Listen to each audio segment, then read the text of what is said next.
तो हमारे प्रभु हमारे हृदय में तो प्रेम रस रखना चाहते हैं। भाई पिटाई भी होगी और वो मसल मसल के देखेंगे, अहंकार तो नहीं बचा।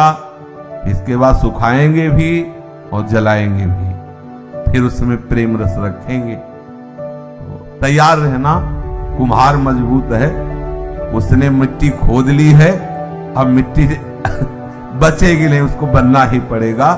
पक्का कहते हैं, भागना चाहो तो नहीं भाग सकते, कहां भाग के जाए? अपने पास कोई ठौर बची है क्या? अब तो पिटना ही पड़ेगा, आवे में जलना ही पड़ेगा, अब तो पक्का ही होना पड़ेगा। बिना पक्का हुए आपको हमारा मालिक छोड़ने वाला नहीं। तो ये उसकी करुणा है कि हमें पक्का कर रहा है, तो तैयार रहो। देखो कुम्हार भी एक घड़ा बनाता है अपने अनुसार, तो अंदर हाथ लगा के ऊपर पिटाई करता है कि तो भैया पीटना नहीं, आप भावना के द्वारा बना दो, तो वो नहीं बनाएगा। एक घड़े का निर्माण जल रखने के लिए पहले मिट्टी को कूटता है, और इतना कूटता है कि इतना भी कहीं भी रवा न रह जाए। और खास बात है, अगर एक भी जरा कंकड़ या जरा भी दाना रहे, वहीं से मटकी में छेद हो जाएगा, वहीं मटकी कमजोर हो जाएगी।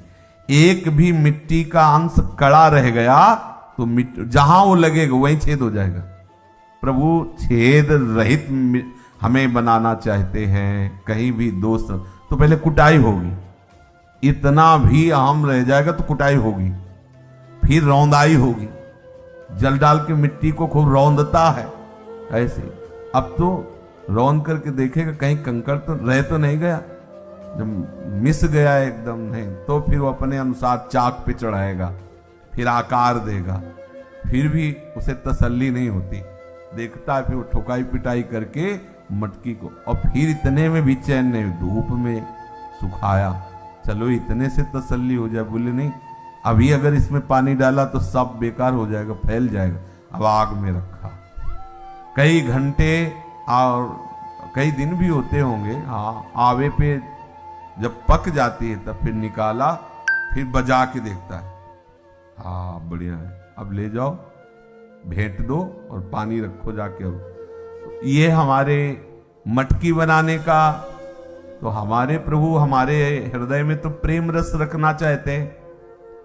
भाई पिटाई भी होगी और वो मसल मसल के देखेंगे, अहंकार तो नहीं बचा। इसके बाद सुखाएंगे भी और जलाएंगे भी, फिर उसमें प्रेम रस रखेंगे। तो तैयार रहना, कुम्हार मजबूत है, उसने मिट्टी खोद ली है, अब मिट्टी बचेगी नहीं, उसको बनना ही पड़ेगा। पक्का कहते हैं, भागना चाहो तो नहीं भाग सकते, कहां भाग के जाए? अपने पास कोई ठौर बची है क्या? कहां जा सकते हो? संसार में आस्था नहीं रह गई। भाई एक बात है कि प्रारंभिक हो तो चलो, अब संसार में आस्था नहीं रह गई, कहीं ऐसा तो अब तो पिटना ही पड़ेगा, आवे में जलना ही पड़ेगा, अब तो पक्का ही होना पड़ेगा। बिना पक्का हुए आपको हमारा मालिक छोड़ने वाला नहीं। तो ये उसकी करुणा है कि हमें पक्का कर रहा है, तो तैयार रहो। कभी भी कुछ भी कहीं भी कच्चाई होगी तो होगा, अपमान निंदा तिरस्कार, इसके लिए तैयार रहो। कभी दुखी मत होना, इसलिए कह रहा हूं कि स्वयं अनुभव की बात, कभी कभी दुख हो जाता है, मन में आता है प्रभु मैं आपका हूं, कह रहे हम तो कह रहे तू मेरा है, क्यों रो रहा है? मैं हमें अपमान क्यों करवा दिया आपने, निंदा क्यों कर? देखो प्रभु मतलब नहीं सहा जाता, हम ठीक से चल रहे फिर भी हमें गाली मिल रही। बोले भाई यही तुम्हें मिल रही ना, तो तुम हो ना अभी, हम तुम्हें रहने नहीं देना चाहते।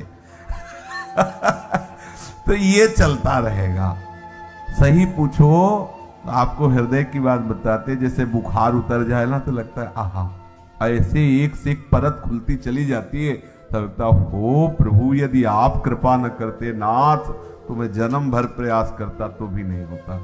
ऐसे परत की परत मैल जमा है, ऐसे जब परत निकलती तो लगा निकल गया अच्छा, लेकिन दूसरी परत है उसमें, वो पूरा निर्मल कर देंगे। और जब निर्मल कर देंगे तो प्रभु और मन दो नहीं रहते, निर्मल मन साक्षात प्रभु का स्वरूप होता है। इसलिए जब तक कुछ और है तब तक मल है और प्रभु से हटाएंगे। धैर्य पूर्वक चलना, धैर्य पूर्वक, बिल्कुल घबराना नहीं।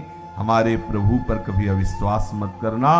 उनकी लीलाएं ऐसी हो सकती हैं जो आपको लगे कि हमारी बात प्रभु नहीं सुन रहे, प्रभु हमें प्यार नहीं कर रहे, क्या हम प्रभु के आश्रित नहीं, ऐसा कुछ नहीं है। झूठ से भी कह दोगे तो वो आपको छोड़ेंगे नहीं। तो इसलिए आप तो सच्ची में मोड़ मुड़ा लिए हो, सच्ची में शरणागत हो गए, सच्ची में कंठी बंधवा ली। कंठी बंधवाने का मतलब समझते हो? सुहाग भर लिया। मंगल सूत्र नहीं माताएं बहन ने पहनती सुहाग का, और जैसे वो श्रृंगार करती, तो ये सब तिलक जो है, कंठी जो है, ये हम हरि के दासत्व का प्रतीक है। भाई अपने दास को कच्चा क्यों छोड़ेंगे हरि? अब दास तो कहलाते हैं हम प्रभु के, लेकिन वास्तविक दास हम हैं माया के। हमें अच्छी अच्छी अनुकूलता चाहिए, मान चाहिए, यश चाहिए। प्रभु कहते हैं हमारे दास कहला के माया का दासत्व रखोगे तो ठीक नहीं है। अब हम तुम्हें माया के दासत्व से मुक्त करते हैं, क्योंकि प्रभु कह रहे हैं ना, मामेव प्रपद्यन्ते माया मेताम तरन्ति ते। तो अब बस शांत रहना, हल्ला मत मचाना, क्योंकि ऑपरेशन शुरू हो रहा है प्रभु का, शुरू होगा, होता है। हम जब कब कोई बात कहते हैं ना तो हमारे ऊपर बीतती तब हम कहते हैं सत्संग में आपको पता चल जाएगा, क्योंकि देखो हमारे पास कोई कोठरी नहीं बची। एक होता है ना कि एकांत में कोठरी होती है, उसमें माल जमा है, अपने पास नहीं है। अपने अगर एक भी कण आया तो आपको पता चल जाएगा कि आ गया है, कोई ना कोई कहीं से पड़ गया है।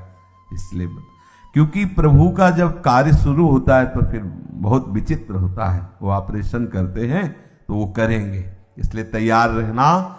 सब हम भगवदाश्रित हैं, हमारे प्रभु कृपा करके हमें द्वंद्व रहित करेंगे, हमें क्षमता प्रदान करेंगे, हमें अपने श्री चरणों का प्रेम प्रदान करेंगे। कभी अविश्वास मत करना।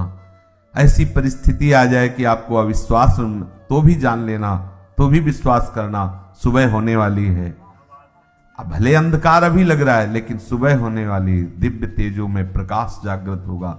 अब आपका अमंगल नहीं हो सकता। अब हमारे प्रभु आपको छोड़ नहीं सकते। आप में दुराचार रह नहीं सकते, आप कमजोर नहीं रह सकते। विश्वास करके, तो हम विश्वास ना करेंगे तो भी तो करेंगे, पर विश्वास कर लोगे तो आनंदित रहोगे। जैसे हमें पता है कि आप हमें सुधार रहे हो, जैसे डॉक्टर है ना, मान लो हमारे हाथ में यहाँ कोई नस चढ़ जाए तो बगल में एक महात्मा रस्सी से बांधते हो, गए हम भी कभी ऐसा, तो रस्सी से बांध के और लात रख के और फिर उसके न, तो अब हम आनंद पूर्वक यद्यपि चिल्लाते हैं पर सह रहे, क्यों? हमें पता है हमारी नस ठीक की जा रही, हमारी नस ठीक की जा रही, हमारे हरि हमें सुधार रहे। ये सत्संग के द्वारा बैठा लीजिए। किसी भी घटना में, किसी भी परिस्थिति में, किसी भी व्यवहार में आप विचलित ना होइएगा। अगर विचलित होइएगा तो भी ये विश्वास रखिएगा कि हमारा मंगल हो रहा है, मंगल प्रभात आने वाली, मेरे ऊपर प्रभु की कृपा बरस रही है।